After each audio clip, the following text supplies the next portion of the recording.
Let's bring in Mehmet Celik. He's the managing editor for the Turkish newspaper Daily Sabah, and he joins us now live from here in Istanbul. Mehmet, just give me your analysis of Erdogan's shuttle diplomacy and what we can expect next.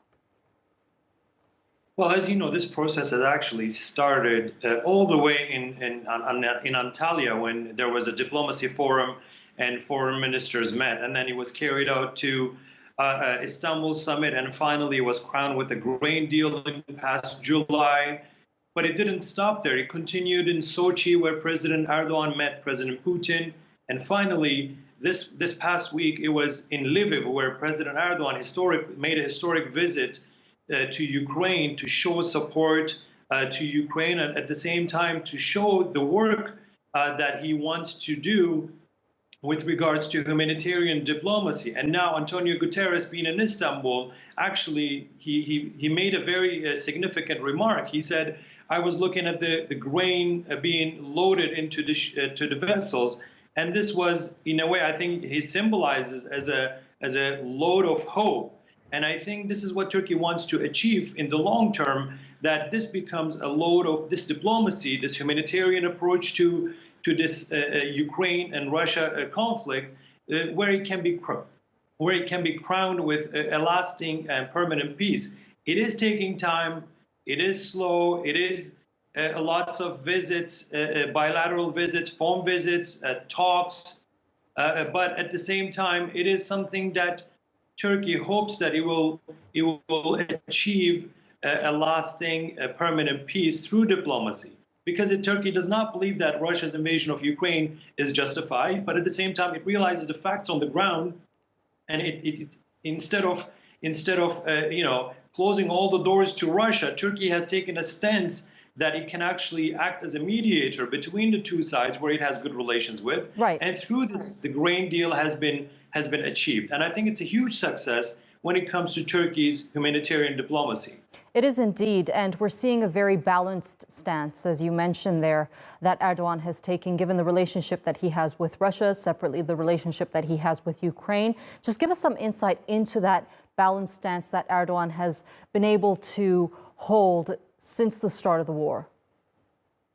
Well, it's Turkey and Russia's relations have been very pragmatic, based on leader-to-leader diplomacy, and Ukraine actually is a good example of this pragmatism and this good relations, compartmentalization of issues. We have seen that in Syria. We have seen that in Libya, in Turkey's bilateral relations. We know that they don't agree on everything, but because they have this strong leader-to-leader relationship between President Erdogan and President Putin, now this is actually becoming fruitful in Ukraine, where they can actually at least achieve some sort of a common ground where they can negotiate, where they can talk, where Turkey can play as a mediator, and with the other side of the equation, which is Ukraine, which Turkey also has good relations with. If Turkey has followed suit, as the Western countries have, and most of them have closed doors to diplomacy with President Putin, Turkey would not be able to act as a mediator, and this grain deal would probably not be realized as we are seeing it unfold, which is a huge important step for the global food crisis. Mm-hmm. And this is actually a fruit that we are able to, the fruit that has become ripe, and we're able to pick up from that relationship between President Putin and President Erdogan. Now, they don't agree on everything, but they're able to work on things that they can agree on, or they can improve their relationship and overcome some of the obstacles. Ukraine is a huge, this relationship has had a huge impact on Ukraine in negotiations, Ukraine diplomacy, and this shuttle diplomacy to achieve the grain deal. Now, they are actually working out something similar with regards to Syria as well, mm-hmm. But Ukraine is actually where this whole relationship is materializing, and hopefully it will become a stepping stone for a lasting peace, right. For the Ukraine. Right, and we did hear from Turkey's defense minister say that this grain deal is going to somewhat act like a domino effect. Can we expect to see the grain deal expand to get more commodities out of Ukraine and Russia? I think grain deal is actually a roadmap or a plan, an example of logistics. The grain is being used for this as it was an important commodity for the global food security, but it can be implemented and it can be duplicated for other materials as well. And metals, Russian metals, are part of this thought. Priority, I think, will be maybe given to that. But as the minister said, this is now they are seeing if this is going to work out perfectly and or at least without many problems. If it actually works out, they can be duplicated. This is a deal of logistics rather than simply to minimize it to grain. I think it would be an injustice to the effort to establish this logistical corridor where the commodities can be exported to the markets in the neighborhood or around the world. Let me bring back our guest, Mehmet Celik, who is the managing editor for the Turkish newspaper Daily Sabah. Mehmet, we're seeing all these diplomatic efforts. A lot of people are indicating that this might lead to the possibility of holding peace talks between the warring sides. But there's a huge humanitarian aspect to all of this, as well as this grain deal especially is easing the global food crisis that we're seeing unfold. Yes, of course. As you know, humanitarian diplomacy is at the center, at the core of Turkish foreign policy, actually. And this has been very present in the recent years. And Ukraine has been a great example of that, where Turkey conducts intense diplomacy. It pushes for many meetings and negotiation to set up tables between the sides where they can actually be an input for peace or to find solutions for humanitarian crisis. Now, when President Erdogan was visiting Lviv this week, President Zelensky made a huge, I think it was a very important statement. He said that this is a strong message from a strong country.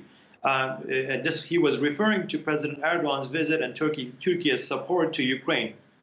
Now, Turkey is not just a regional power. Actually, it is becoming a global power where it can intervene into crises or conflicts, be it in Horn of Africa, be it in Northern Africa or Middle East, or now it is in Europe, becoming a mediator and intervening through its huge and strong humanitarian diplomatic efforts to find a solution, be it through grain deal, through this food crisis, or be it actually to find a solution to the hard fighting. I think the grain deal is huge when it comes to its effect and how it will become, solution to eliminate some of the problems with the grain for the Ukrainian farmers and Ukrainian economy in the long term.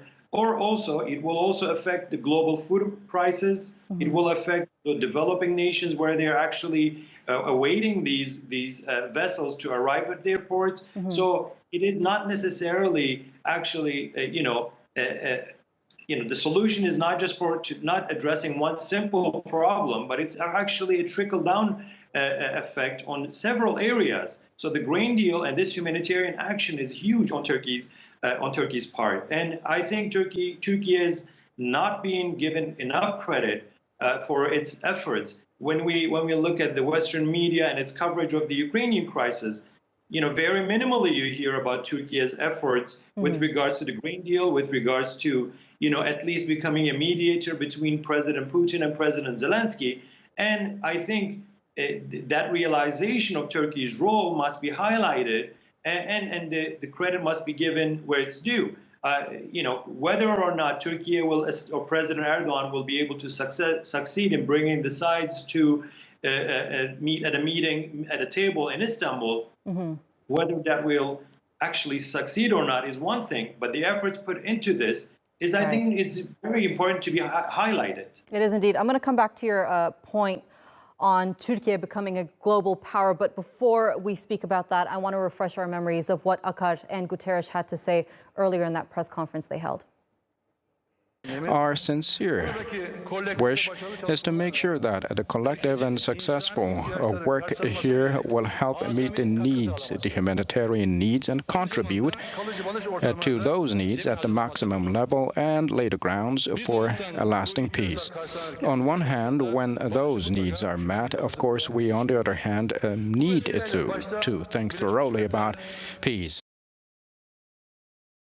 I just saw a World Food Programme chartered vessel, Brave Commander, which is waiting to sail to the Horn of Africa to bring urgently needed relief to those suffering from acute hunger.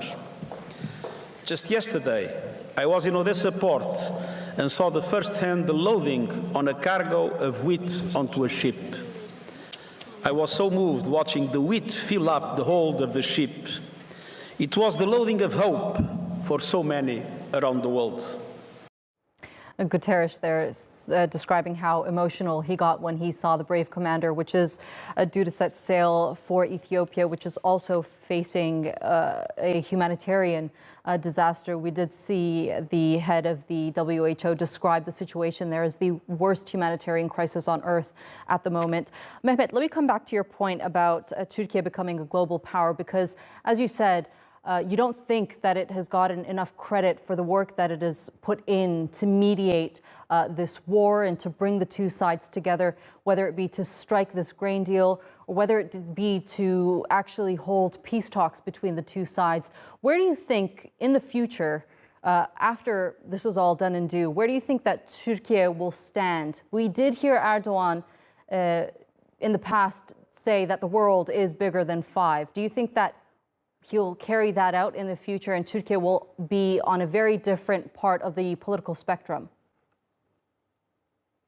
Well, I think Turkey is already in a different part of the political spectrum internationally. And before, if we were to step back from Ukraine for a second, we can see Turkey's humanitarian efforts actually not recognized as it should be with regards to hosting the Syrian refugees, for example. Turkey is hosting 5 million refugees, and the credit is not given where it's due. Turkey is, helping out Ukraine crisis as much as it can with regards to this shuttle diplomacy President Erdogan, Foreign Minister Çavuşoğlu is carrying out, and the credit is not being given where it's due. The world is bigger than five. However, the power is unfortunately at the moment is in the hands of only five. Now, whether power it can translate into something that we call justice, that is something that time will show. However, what President Erdogan means with this world is bigger than five is to not making sure that the world is not governed by power, but it is governed by justice. Right. If the power is in the hand of injustice, unfortunately, we see that things prolong and peace is not achieved at the expense of and at the suffering of the civilians all around the world. So right. he says, and Mehmet, I have only about a minute left with you here, and I want to squeeze this question in because you mentioned media coverage as well when it comes to mentioning Turkey's efforts. What do you think is lacking in Western media? Well, I mean, I think to put it in simple words, I think it's a bias against Turkey and a bias against President Erdogan is playing a huge important role, not to highlight, their role in these processes. So if there was a just approach to Turkey's effort with regards to, let's say, covering, the humanitarian crisis with regards to Syrian refugees, or now with the Ukraine, if actually that, turning a blind eye to Turkey's effort wasn't there, I think the coverage, all the front pages of international media should be highlighting the Turkey's effort for 5 million refugees that Turkey is hosting. Turkey's, the front pages should be covering President Erdogan's efforts with regards to this grain deal that recently achieved. All right, the managing editor for the Turkish newspaper Daily Sabah, Mehmet Celik, it was a pleasure speaking to you. Thank you for joining us.